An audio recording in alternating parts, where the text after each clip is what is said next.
হুম, মনে হচ্ছে হালকা স্লাইস লেগেছে। আরো ক্লিয়ার দেখা যাবে যদি আমরা দেখি। এইখান দিয়ে মনে হচ্ছে একবার না দুইবার টাচ লেগেছে। দেখুন আপনার একটু ব্যাটে এবং বৃদ্ধাঙ্গুলটায়, এই যে ব্যাটের পরে এই এই যে মনে হলো বৃদ্ধাঙ্গুলটায় লেগেছে। ক্লিয়ারলি বোঝা যাচ্ছে, ব্যাটে তো ডিরেক্টলি লেগেছে বোঝা যাচ্ছে। আর এই দিক দিয়ে ঠিক ক্লিয়ারলি বোঝা যাচ্ছে না। এইবার কিন্তু বোঝা যাচ্ছে যে বলের যে ডিরেকশন, এটা আমার কাছে মনে হলো চেঞ্জ হয়েছে এবং তাই হওয়ার কথা। হ্যাঁ, দেখুন বলটা এদিকে যাচ্ছিল কিন্তু হঠাৎ ব্যাটে লেগে এদিকে চলে গেল। এই যে হ্যাঁ, এইখানে ক্লিয়ার কিন্তু বোঝা যাচ্ছে বিষয়টা। হ্যাঁ, একদম ক্লিয়ার যে ডিরেকশন যেদিকে যাওয়ার কথা ছিল সেদিকে না গিয়ে অন্যদিকে যাচ্ছে, অর্থাৎ মানে ইনসুইং এর জায়গায় ব্যাটের কানা লেগে এবার আউটসুইং হয়ে যাচ্ছে। ক্লিয়ারলি সেটাকে নিয়ে বোঝা যাচ্ছে যে এটা ব্যাটে টাচ করেছে এবং একটা সময় দেখা গেছিল ব্যাটে টাচ করার পরে বৃদ্ধাঙ্গুলে, যে বা হাতের বৃদ্ধাঙ্গুলটা ছিল সেখানটাও লেগেছে। তাহলে প্রশ্ন হলো এটা নিয়ে এত বিতর্ক কেন, বা স্নিকোমিটারও কিন্তু দেখা যায় নাই যে এটা আউট হয়েছে। এর কারণ হলো স্নিকোমিটার্স একটা টেকনোলজি সবসময় যে মানে 100% একুরেট তা কিন্তু না, বাট আমাদেরকে টেকনোলজির উপরই ডিপেন্ড করতে হয়। ক্রিকেট খেলায় বেশিরভাগটাই টেকনোলজির উপর ডিপেন্ড করতে হয়। তবে এই ক্ষেত্রে কিছুটা ফল্টি দেখা গেছে এই টেকনোলজিতে, যার কারণে আম্পায়ার যিনি ছিলেন তিনি কিন্তু এটাকে আউট দিলেন। এটা নিয়ে বিতর্ক আছে। যে সাওয়াল প্রথম দিকে কিন্তু সে একটু মনমরা ছিল, সে তো জানতো যে বেটে লেগেছে, বাট যখন যে সে স্নিক হতে দেখলো যে এটা স্পাইক করছে না, তখন কিন্তু সে মানে খুব আশাই হচ্ছিল, যেহেতু স্নিকোমিটার স্পাইক করে নাই তাহলে নট আউট আম্পায়ার দিবে, সেটাই দেওয়ার কথা। বাট আম্পায়ার এখানে একটি মানে বলতে হয় যে সাহসী সিদ্ধান্ত। ভারতের মতো, ইন্ডিয়ার মতো একটা ক্রিকেট বোর্ড যার এগেনস্টে কোনো ডিসিশন গেলে ওই আম্পায়ারের কেরিয়ার নষ্ট হয়ে যাওয়ার কথা, সেখানে কিন্তু তিনি একটি সাহসী পদক্ষেপ নিচ্ছে। এবং আমার মনে হয় এটা অস্ট্রেলিয়া অপোনেন্ট ছিল দেখে নিতে পারছে। এটা বাংলাদেশ বা ধরেন অন্য কোনো দুর্বল দেশ হলে হয়তো আম্পায়ার চিন্তা করতো। এই ক্ষেত্রে আরেকটা মজার বিষয় হলো যে আম্পায়ারটা ছিল বাংলাদেশি আম্পায়ার শরফুদ্দৌলা ইবনে সৈকত। এই কারণেই মূলত বেশি প্রবলেমটা হচ্ছে। ইন্ডিয়ান আমার যে বন্ধু বান্ধবরা আছেন বা ভাই ব্রাদার আছেন, ক্রিকেট ফ্রেন্ড যারা আছেন, তারা মানে এই আউটটা নিয়ে যত ধরনের সমালোচনা করছেন তার চেয়ে বেশি সমালোচনা করছেন এই আম্পায়ারকে, যিনি বাংলাদেশি। মূলত বাংলাদেশি হওয়ার কারণেই তার উপর বেজায় চটেছেন ইন্ডিয়ান ক্রিকেট ফ্যানরা। এটা হওয়া স্বাভাবিকই, বিকজ বাংলাদেশে ইন্ডিয়ার বিরুদ্ধে বর্তমানে যা হচ্ছে সেটা তো খুবই মানে অনাকাঙ্ক্ষিত বলা চলে। বাংলাদেশের রাজনৈতিক প্রেক্ষাপট বর্তমানে চেঞ্জ হয়ে গিয়েছে, আর যার কারণে বাংলাদেশের বিশাল একটা অংশ এখন ইন্ডিয়া বিরোধী বলা চলে। তারা ইন্ডিয়ার এবং এই বিষয়টা নিয়ে ভারতেও কিন্তু খুব হইচই হচ্ছে। তো যাই হোক, রাজনৈতিক বিষয়ে যাব না। তবে এইটা যে আউট, সেটা কিন্তু ম্যাচ শেষে কাপ্তান রোহিত শর্মা তিনি কিন্তু বিষয়টা মানে স্বীকার করেছেন এবং সাহসী একটা স্টেটমেন্ট বলা চলে। যে তিনি কি বলেছেন, তিনি বলেছেন যে আপাতত দৃষ্টিতে দেখে মনে হচ্ছে ব্যাটে টাচ করেছে এবং এটা আউট দেওয়াটাই যুক্তিযুক্ত ছিল। এবং মানে সাইমন টফেল, যিনি আম্পায়ার জগতের বিখ্যাত, তিনিও বলেছেন এটা আউট। এছাড়াও আম্পায়ার প্যানেলে যারা মানে বিখ্যাত আম্পায়ার, তারা সবাই বলেছেন যে এটা আসলেই আউট।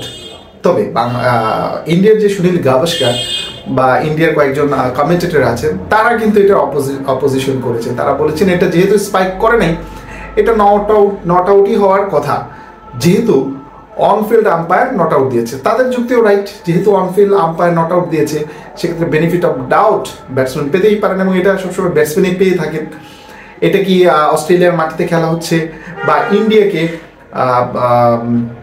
যে টেস্টের ফাইনাল, সেটাতে টেস্ট চ্যাম্পিয়নশিপ ফাইনালে যাতে না যেতে পারে তার কারণে একটা চক্রান্ত কিনা, এটা ইন্ডিয়ান কিছু ফ্যানরা এবং ইন্ডিয়ান কিছু ক্রিটিক্সরা, ক্রিকেট ক্রিটিক যারা, তারা মনে করছেন। তাদের এটা মনে করতেই পারেন, যেহেতু তাদের দল খেলায় হেরেছে, তাদের একটা আবেগ আছে, সবাই স্বাভাবিক। আমার দেশ যদি হারে আমারও খারাপ লাগবে, যার দেশ হারবে তার খারাপ লাগবে।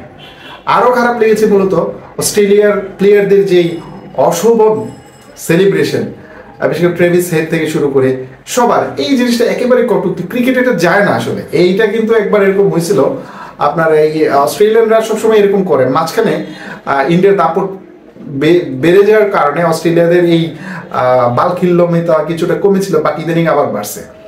তারা কিন্তু এটা সবসময় এরকম করে, শুধু যে ইন্ডিয়ার সাথেই করে এরকম না, তারা অস্ট্রেলিয়া ইংল্যান্ডের সাথে আরো বেশি করে অস্ট্রেলিয়া এই কাজটা। তো যাই হোক, কথা হচ্ছিল মূলত আউটটা নিয়ে।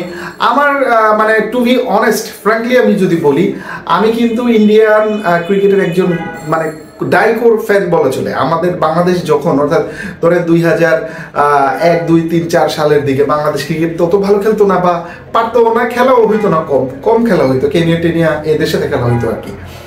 তখন আমরা স্কুলে কিন্তু ইন্ডিয়া এবং পাকিস্তানের বিশাল একটা ফ্যান ছিল, কিছু অংশ ইন্ডিয়ান কিছু অংশ পাকিস্তানি।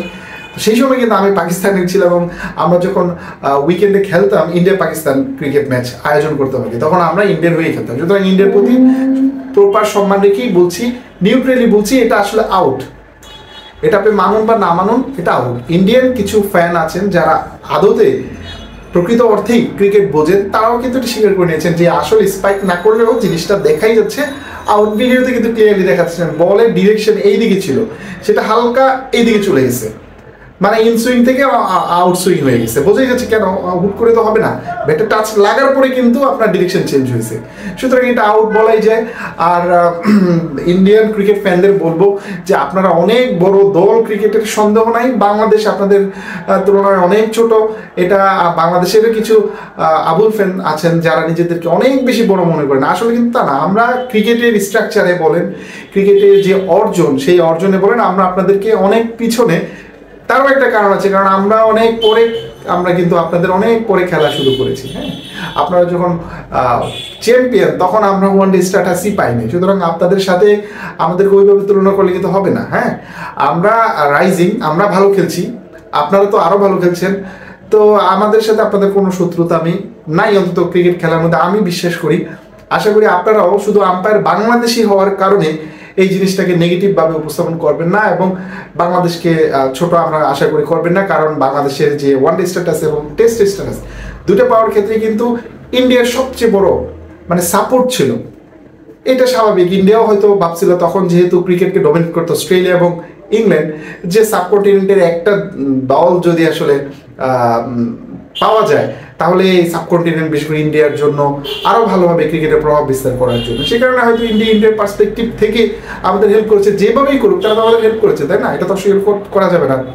সুতরাং আপনারা আমাদের ভাই, আমরা আপনাদের ভাই, আমরা মিলেমিশে থাকবো। আম্পায়ারের কোনো ভুলের কারণে সে যে বাংলাদেশি এইটা জাজমেন্ট করবে না। আম্পায়ার যখন থাকে সে কিন্তু কোন দেশে সেটা চিন্তা করে না, সে নিউট্রালটাই দেওয়ার চেষ্টা করে, সেটাই তিনি দিয়েছেন, এবং এটাকে সাধুবাদ জানাইতেই হবে। স্পাইক না করলেও আসলে এটা আউট। তারপরেও আপনার কি মনে হয়, আপনার কি মনে হচ্ছে এটা, সেটা কিন্তু আমাদেরকে কমেন্টস করে জানাতে পারেন।